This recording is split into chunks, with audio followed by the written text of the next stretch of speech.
after 25 years, like, they're making something like 3,000 crore a year, which is like, not even one third of what Amazon is doing in the metro, in metro, like, so does it actually, like, is it relevant, like, you can see the store, or you cannot see the store? Right? You have to understand what online does. Right. Online, the moment you go online, you're touching the whole globe. You're there, right? And if your product is courierable, you touch the whole.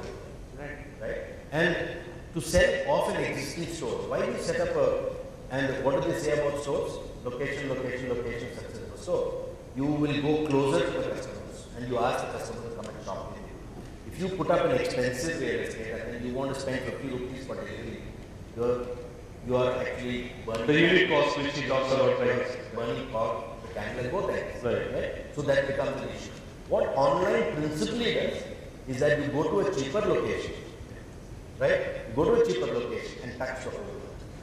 Right. And you're but like, isn't it really challenging to deliver to someone in UP from somewhere? Why? There is no issue. Of course, there are problems of giving our infrastructure. I don't think that. Does it? What I need to ask is, like, doesn't it add to your cost? Of course, it adds. Everything will cost. But what does it cost to actually to put up a store and run it? It costs. Store is already there. No. There's a big bazaar which is already there. You're saying that the store is already there. It's like saying I am already lame in one leg. So let me try and run in one leg. That is not right. I mean, it can't be a strategy. Right. It can be an extension of a bad situation. But I can't say that I will open a store and then I will actually go and deliver. Yes, it is possible. No, the reason, the big bazaar I am talking about is already making money. Yes. So this is an add-on sale. Like, Tell me, if your gross margin, Big Bazaar is a very good case where the mix of the store is the best in this country. That's why they make money. Okay, not because of anything else. But of the margin, if you take a typical grocery store, where the margin is about between 16 and 18%, you are adding another, exactly the economics that you are saying, you are adding another 50 rupees per day. How is it possible? how is the unit cost for your kind of? Okay, I have a different model. Right. As far as grocery is concerned, there are two models. One is somebody goes and picks up from the local retailer and sends it to your store. Grocers and Pepper Tap. Grocers and Pepper Tap, and Pepper Tap. It's your inventory model, right? And on the other side, you have the big basket, which is the total inventory model, Right. which is large, huge, 70,000 square feet warehouse. I don't have that model. I am like a brick and click. We've tied up with Metro Cash and Carry, Walmart. I don't hold stock. I hold stock of 25 lakhs and do a sale of 2.5 crores. That's all the stock I hold. The rest I buy on demand and I flow through in my warehouse. But I supply from ice cream to 4 kinds of eggs to 7 kinds of paneer to everything, including gift wrapping paper. 9,000 items I flow through my warehouse. Between January and March, we have delivered more than 5,900 unique items to the customer. I hold only 1,000 articles in my warehouse, which is 7,000 square feet. We do 2.5 crores of sale. You can see what the sale per square foot is. We make a margin of 15 to 15.5. It's a model. In this country, you cannot ignore stock. Like you say, you go to China and buy 500 handbags. You have to judge the company at the end of the year after writing off the stock they can't. Right. So, gross margin return on investment, which is the fundamental of retail, which is the DuPont model of return on investment. Why do we run retail companies? Their EBITDA is 1 and 2%. It is only for return on investment. Return on investment, if you're going to lock up money in your stock, it's not going to pay you. You're not going to get return on investment. It assumes that you have negative working capital, or where there is no negative working capital, margin is so high to compensate. So, therefore, it's running retail is like cooking. You have the same ingredients to two people, but both cooks prepare different dishes. Because the individuals. Okay, so I want to add. I just want to add a simple point here. Mohit will do 2.5 crore from a 7,000 square feet store in a good location by paying full high street rental.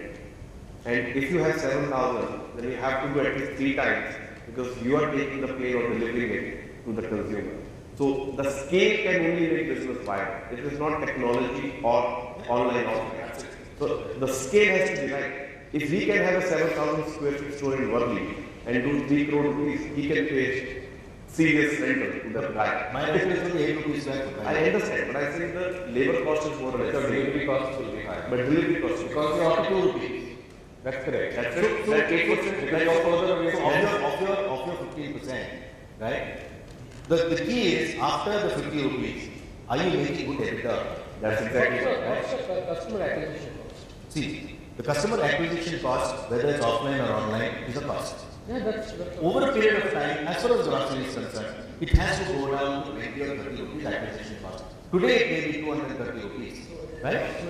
See, the issue is not that. Carrefour as a company, right? Don't judge it. Don't judge it. When you open a store, one of the problems that Carrefour as a company spends 6% of its top line for several years in acquiring customers that's to bring the customer to the store. The only problem is that the customers are promiscuous.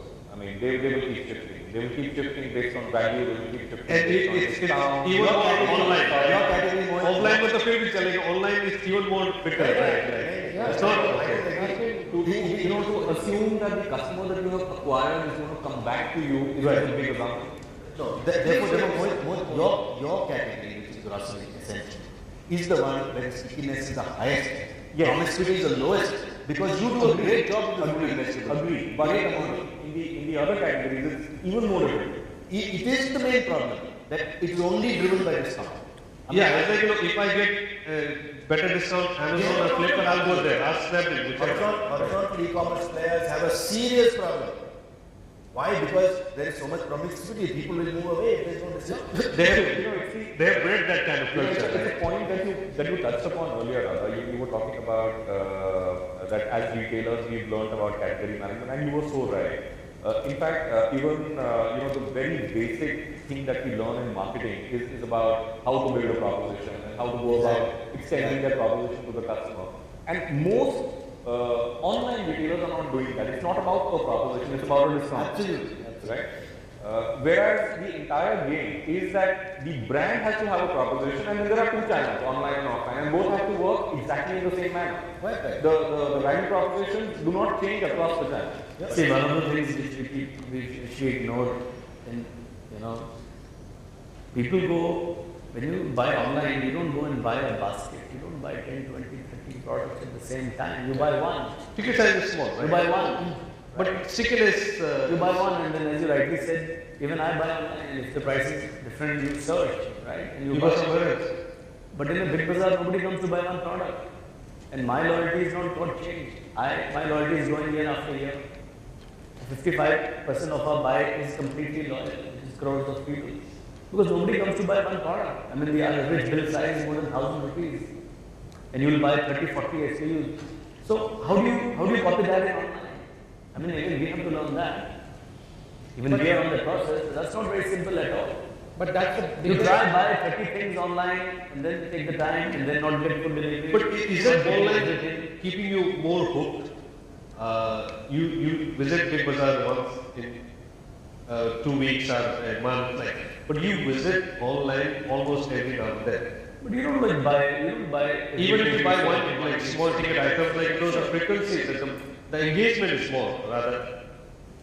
See, also the discovery of the new cannot happen if Mohit runs a gourmet store and I bought it Nature's Basket also. If they've got a new BBQ sauce, yeah. How do you know what is it? I mean, when do you discover? Where does discovery happen? You don't buy. I mean, some of the cheese is worth 500 rupees, 800. You don't take a risk of buying without even knowing the taste of what cheese is going to work. Right. So there are a lot of categories where experience does matter a lot. Once you're done, then you're okay with buying online. See, it's a fact. Nobody will come drive a car for half an hour, come to Big Bazaar to the mall and only buy one product. But it could also be What's It's your not worth take? it. So, just to add to that point, so you may not take a huge risk for the first time in the Right. online space in grocery. But subsequently they do. But let's say you are an offline customer Right. and you find it inconvenient to visit the store every second day or every week, Right. then online offers you a great channel. It's a great option for the customer to extend his buying habit and then come to the store more frequently. To that extent, it's additional business. Of course, there is a delivery cost which is a Actually, I would argue on that, Mohit. See, Nature's Basket and Food Hall are the very creme de la creme customers who travel internationally, worldwide travel, they understand gourmet food. they're of a different income strata, so they know the product what they're buying. They don't take a blind risk. But when you come to mass of India, people may not be able to take such a risk without knowing what they're On the buying. contrary, bulk of FMCG is about branded products, where the risk is lowest. The customer is buying the same product, the same brand, the same MRP. Where is the risk? Right, that's what No, but in happened. gourmet food, when But couple of SKUs are worth hundreds of rupees. The point is that if let's say I'm going to a particular store to buy my grocery, I know it's a standard shop, अच्छा सामान है. There is no risk. The next time I don't need to visit, I can go online. And the only point I'm trying to make is that customers' time is increasingly getting constrained. Customers will have a problem, possibly a few years from now, more or bigger problem than they have today. And to that extent, online serves as a great option. So what do you forecast, like in 5 years, Nature's Basket majority business would be online? I wouldn't say majority, but I think in increasing proportion, it may be double what it is.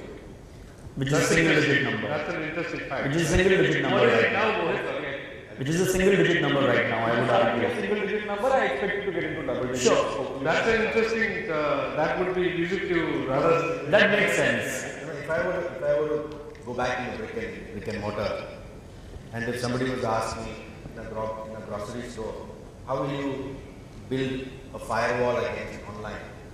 We got to do what international grocery retailers do. Right. Create fantastic experience. And assortment. If you go to Whole Foods in the US, I'm telling you, if there are Whole Foods near my home, I will never buy online. Because the organoleptic experience that you get from buying fruit and vegetable, meat, delicatessen, bakery, it's fantastic. Unfortunately, the Indian retailers of which I take a part offline are nowhere near. Right. Mohit is somewhere down that path. What are the reasons? Is it money or is it mindset or what? It is just the fact that they have not done it. See, fruit and vegetable, there's only one player in this country who's done fruit and vegetable very well. It's called Kovet Patel in Chennai. I don't know how many of you guys know him. He's got 100 and something stores. He's 280 crores in. Sequoia gave a valuation of more than 400 crores, I understand.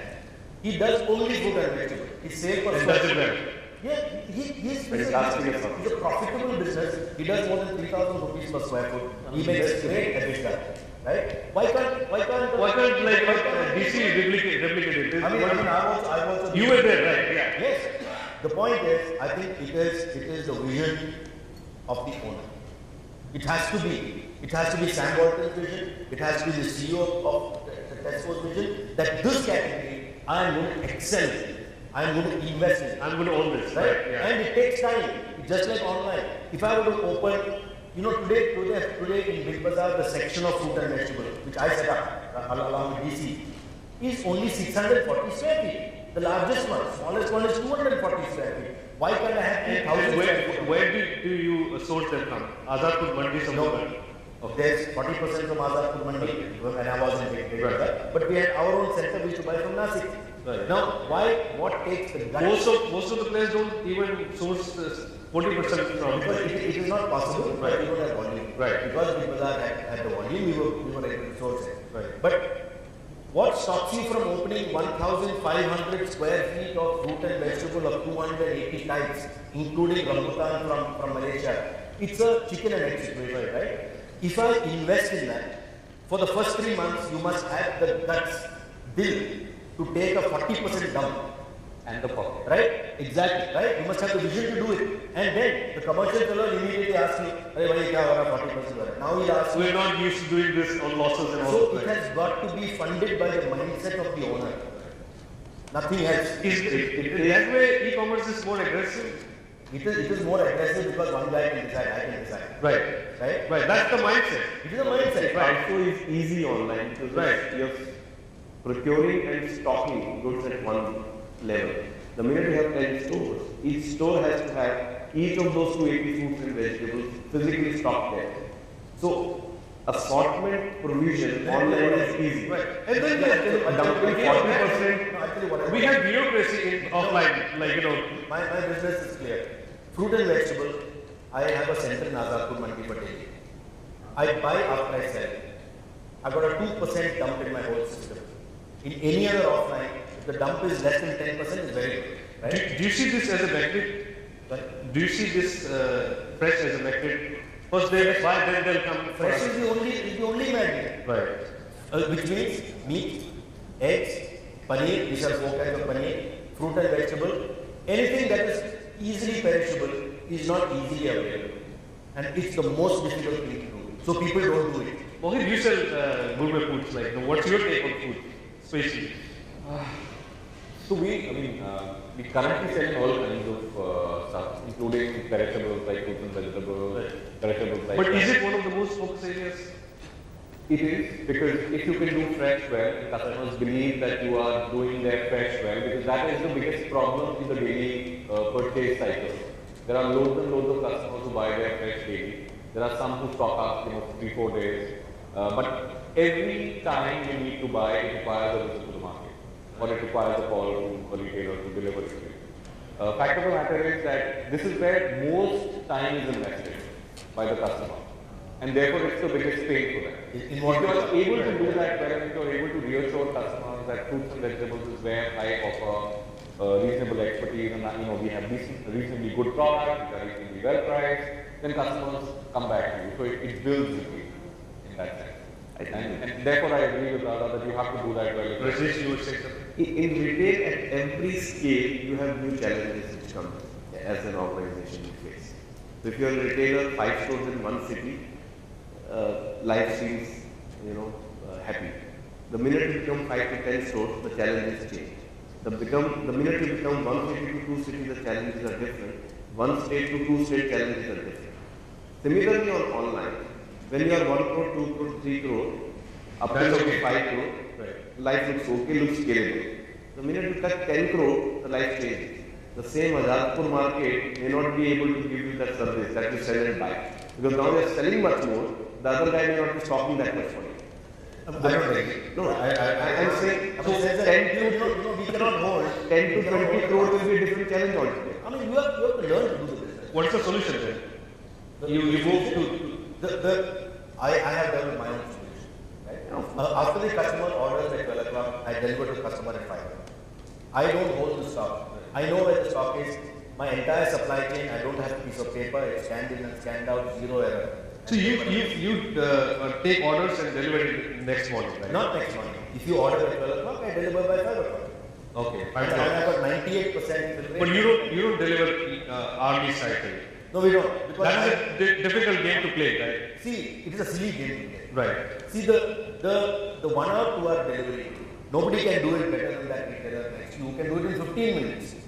Why do you want to compete with him? You cannot do anything more than that. The moment, see, please understand that the middle class family in India spends about 30% to 40% of money in grocery and toiletry. Between the kitchen and the toilet is the amount of money that is being spent. They will be very careful about how they spend it. We are not only talking about nature's basket kind of customer, 90% is the other kind of customer Right. who wants to save money and buys in big bazaar. Now this customer will plan the purchase. And the same cycle of the first 10 days being high, the pattern is exactly the same in online. The behavior of customer has not changed. They buy the 10 kg atta in the first of the month, nobody buys 10 kg atta in the middle of the month. They want to stock up the pantry loading happens in the beginning. Trend is exactly the same. Only thing this is another channel.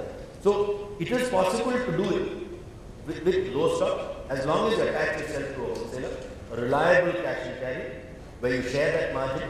And I don't believe that I can run a 70,000 square feet warehouse because the extra margin that Colgate gives, or so-called Colgate gives 2.5% margin, is not good enough for me to run my warehouse. So I will let the. But I must thank Colgate, they give us a much better margin. But they will give you. The price was started. That is sure. No, this is what you must see that margin. How much is You passed? obviously have a negotiation going on with. No, but one thing we've discussed less, which Radha brought, is that what you just explained about the customer journey and shopping cycle is about actually category management. I think I can't agree more that versus just being a platform first to actually understanding category first. Because I think that is something which we all as, and whether it is online or offline, I think that merits a much larger debate. I think what Radha made So a point- definitely, in the next Russell, session, detailed session, we'll touch that aspect as well. But we're running out of time. one last, I'll start with Radha, what do you foresee, we're in a really interesting time now.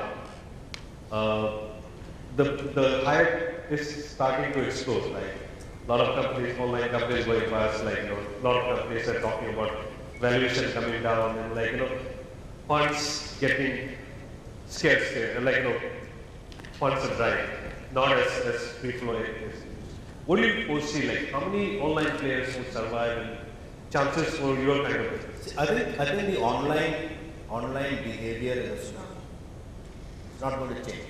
People are on the phone, and largest purchases happen on the phone, right, not on the desktop. Even for us, 63% of our orders happen on the app, and the balance is on the desktop. That means we're leapfrogging, right.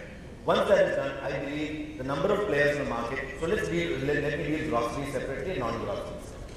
The non-grocery player, there has to be a consolidation of players, where you don't kill each other by trying discounts, and where non-involvement shopping will easily move on to the next.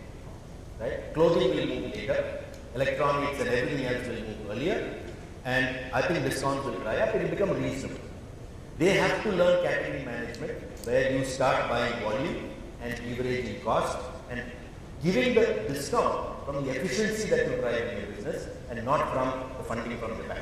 Right. That is for sure. As far as grocery is concerned, I think it has got to be an asset-light model. A heavy model in grocery cannot bear the gross margin return on investment, does not come.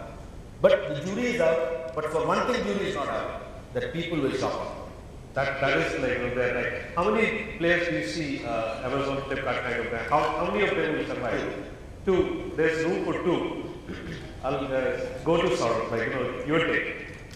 I think you need to emerge in a cogent retail ecosystem which has a fair mix of brick and click. If brick is going to be the mainstay, because there is, in our range of products, touch and feel is required. So, you have to understand that there is no one rule which fits all. So when I was speaking and I was talking about no discounts, I had my esteemed colleagues here, who obviously are coming from an industry where the game plan is different, but we're coming in from a lifestyle category where it works differently.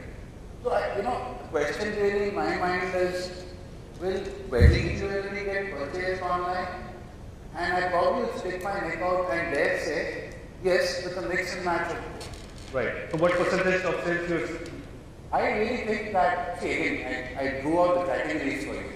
So one category size does not fix the same ratios. Solitaires entirely can be bought online because you see calibrates. So it could move to as high as 80%. But when it comes into fashion, maybe 80-90%. But when it comes to diamond jewelry, gold jewelry, people want to touch. People want to. So there will be. So it's a mix. Right. It is going to be a mix of brick and significant digital enablement. I again go back to the point that you cannot show everything at the store. But if you are able to get a trial for the consumer and you can browse through so many more products, that is the real filler that will come in at the break. So I think it's going to be a 50-50. Mohit, your take? I think I've already said this, that as far as online behavior goes, I don't think that is changing. And therefore, there would be businesses that would survive and thrive. The only difference would be that businesses would need to evolve from their current models, and I completely agree with Radha that businesses would need to be relatively more asset-light as compared to what they are today. Propositions would need to evolve from where they are today. But will online survive as a business? I definitely think it is. Online and offline are two sides of the same coin, offering different levels of convenience to the customer, and they will both coexist together. Yes.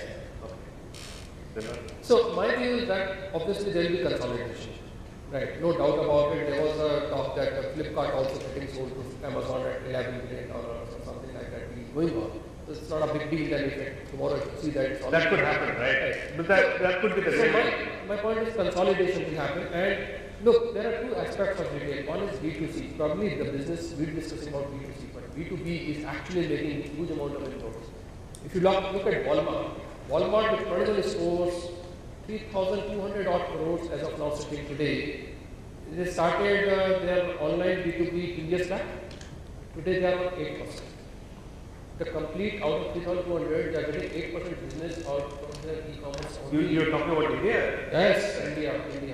And If you talk about cannibalization, obviously nobody touched upon the topic of the cannibalization happens, and it's a huge spike at the end of the day. They started with 70% cannibalization, and today they are sitting only at 40% cannibalization. And to be honest, if you look back, they have been able to increase the value of the basket size by at least 40% for the same cannibalization. So look, the survivability is there. There has to be some innovative models. There also needs to be a very clear understanding that brick and mortar will make it sustainable. It will be surprising to know, but then online will sustain because of brick and mortar, not the other way. Okay, Am I right? No. It will make it like that. I think I would like to focus on the potential of consumption in this sector. If you look at in last 16 years, from no organized retail to organized retail to malls, and now in recent times airport, and if you look at each channel to the scale they have added consumption is amazing. I won't be surprised if Mohit opens a nice fruit and vegetables store at airport instead of being at department get arrived. And I have arrived in the evening now and I'm wanting to carry some food home. Right. It's a consumption. This is akin to, outside the station you have all these vegetables. Right, but then you can sell the imported ones. That is also Indian model, right? Like, Incidentally, started as only a fruit and vegetable store.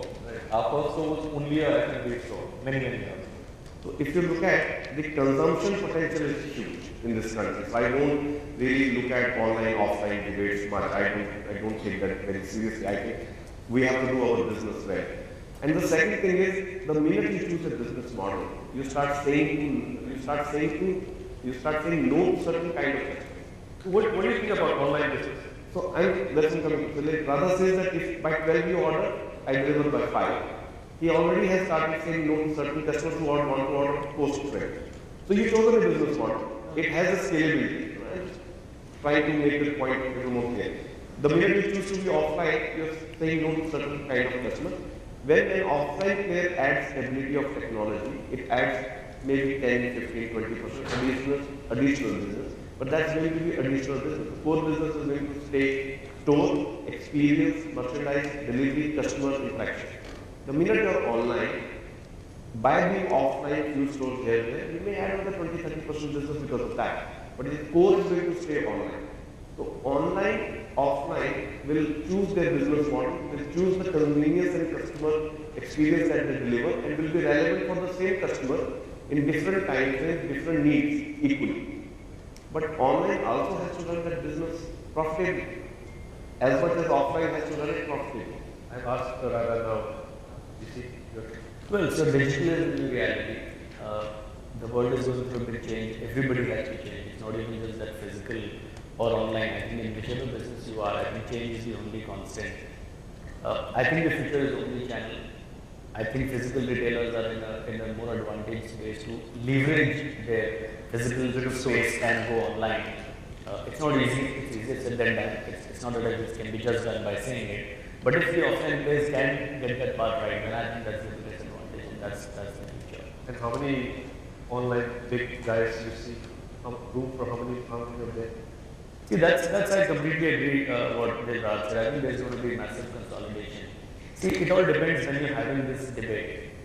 If you're having this debate 1 year back, then there was no collapse, right? But it's all about like value should only go up and up and up. Today you're having a debate, things are looking a little different. I think 1 year down the line, it will be different. There would have been consolidation.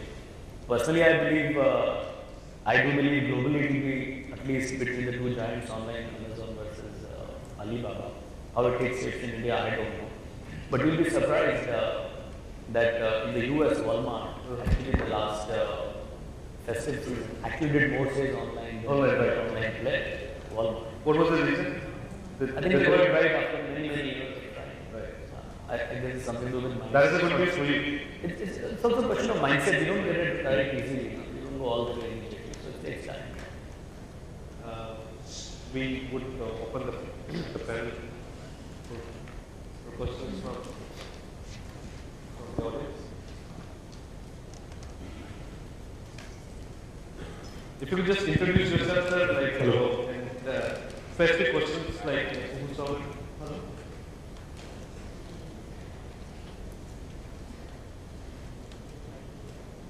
Hello. Good morning. My name is, actually good afternoon. My name is Shelton Martins from Reliance Retail. There's a lot said about online and offline. I'd like to confine this question, or rather this, this query to the panel. And most of you all have, worked across both online and offline. I would like to confine this to the online or the offline space, the brick and mortar space. And going back to what DC said in terms of it being more digital, that we need to, as offline retailers, need to consider as opposed to saying being, omni-channel or online. Do you believe that we will scratch the surface in terms of harnessing digital, offline and enabling the shopping experience via digital in brick and mortar stores as on date?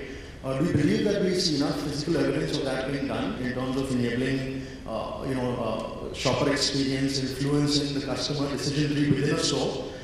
As opposed to none of us are able to understand. Am I not audible? Sorry. No, audible, but can you rephrase the question? Yeah. So I'm saying that have we actually used just digital as a platform in brick and mortar stores enough, and do we see enough evidence? Like, I don't see. I'm a retailer myself, but I don't see that much evidence of that in stores. Don't you believe that if we harness digital today and get customers in store to harness digital in terms of, location-based in-store pop-ups on promotions and all that simple stuff, don't you believe that it would be that much easier to extrapolate that relationship online? And the speed with which we are talking about going online, if we have to invest that energy in terms of influencing and using digital in-store, wouldn't you believe we get a lot more results and, stickiness, less conversation? Well, so absolutely, I completely agree with you. I think digital is, it's not as if everybody understands digital or data so well, so it's a challenge, we all have to do it better. I'll just go back to the example, like roughly to, let's say, open a big bazaar costs 5 crore, many big bazaars open 100 crore business, some do even 200 crore one store. So, I mean, and it doesn't EBITDA is more important, it's the return on cash generated. I think if we can manage the data well, today we know that couple of lakhs of our consumers buy 40,000 rupees worth of stuff from our stores as a system, whether it's E-Zone or Hometown or Food Hall or Bharti Easy Day or Big Bazaar or whatever other formats we have. They are buying, we have the data today, right? I have a common data which customer is buying where. I think for us, if we can leverage data, we also know that the customer is spending roughly 1.5 lakh rupees totally, but only 40,000 with me. But I am able to give many products in many formats, but that customer comes to Big Bazaar, but perhaps not to Hometown. Or comes to Hometown, but not to Big Bazaar, or whatever. Just an example. I think if we can leverage data, and if I can have a customer buy it in many formats, we believe we can get many of these customers from 40,000 to 1 lakh. And that itself will make our turnover go 3-4 times. So this whole tie-up with Dhanambi or understanding data is actually a step in that direction, and I completely agree with you. We've not done this question a little differently. I thought he was talking about using digital in the store to enhance the customer journey. Is that right? Yes. So data is one aspect of it, and you flesh that out beautifully for me. The main question is about ways and means to enhance the journey. For instance, if you had a greater integration, digital wall within the stores. Or if you had some ways to alert the customer in terms of what the offers are. Or when Mohit is next to Big Bazaar, next time, like the Big Bazaar knows Mohit is here, so we can channel that. And so on and so forth. So I think maybe I can answer on your behalf. Sure. That it's still early days. I think all of us are kind of experimenting with technologies like this. I don't think anybody has really implemented in a big way. But experimentation is clearly on. We must accept the fact that intrinsically, brick and mortar and online are in conflict. Okay. We should not fool ourselves by saying otherwise. Right. Otherwise, Amazon will not close down Barnes & Noble. There is a question I have not been able to answer for myself. Why offline retailers are not good online? There is no evidence of that around the world for any category. Same here as well. Right, same here. Right. In fact, the owners of some of the largest, if we talk about largest category, may not, as a first, say that online is my next channel. They don't say that. They seem to be fighting it. So I think we have to understand, to answer your question, you can use that digitization of that data for the customer coming to a brick and mortar If you are trying to bring them back into the store by advertising to them, it is one method of doing it, but that also costs a lot of money. If you're doing Facebook or Google, that also costs money. Your customer acquisition costs lower than an ad, but it is definitely expensive. Thank you. Hi, I'm Preeti from Colgate and I handle e-commerce for them. So what I want to ask a question to Radha, I want to know how are you differentiating amongst all the other inventory players which are there in Gurgaon, for example. So I go through your app and I'm seeing that you're present only in Gurgaon, and I know that there is a Mira Grocery, there is an Aram shop, and there is Big Basket obviously. So how are you differentiating and how a brand can really leverage this differently? Actually, Preeti, my problem is less than yours, because in your category there are only 2 players, and the 2 players occupy, now you become the largest player in dental care obviously. Where the market share? There are not 3 years for Patanjali now. Oh yes, I actually forgot. So they'll have to stand on their head to make progress. So, but you know, Big Basket, which is a big player, does about 7,000 orders or so in Bangalore, is hardly 0.5% of Bangalore. You need differentiation when there is saturation of market. When it is so lowly penetrated, if you do the fundamentals properly, I think that is good enough for the consumer. Today, modern trade itself across India would be about 10% or 12% or 15%. In specific markets like Bangalore, they may be 30% or 40%. So where the penetration is low, let us do our fundamentals properly, which is show the customer a great range, don't overcharge the customer and be well priced. 99% Six Sigma of what they order you must deliver and order on time. I think that is differentiation enough. We are a service industry. Retail is service. What do? You buy, you stock and you sell. If you do that well, I think that is one. The differentiation that my company does, Glossomax does, is really at the back end. In the front end, there is only that much of muscle showing you can do with Ashirwad Atta or with Colgate toothpaste, right? I can only kill myself by selling it cheaper, which is the victory of the dying over the dead. The price war is literally like that. So what we have to do, showcase 4 kinds of paneer which others are not able to do. I will deliver ice cream rock hard to your doorstep, which even you cannot do if you go shopping yourself. But I will deliver ice cream rock hard to your doorstep. My supply chain has got to be my biggest differentiation, which the customer, once they latch on to you, that's the great thing about grocery. Once they like Nature's Basket, they keep coming back to you because that service is great. So we shouldn't overguess the customer. I think we can take offline, sir, we have overshot time. It was supposed to be 1 hour, it's already 1.5 hours more. For everyone.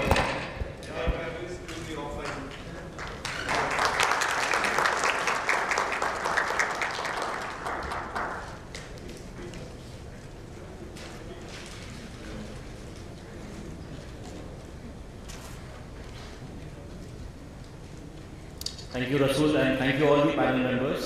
Though an exhaustive session, but it was really quite intensive and not to learn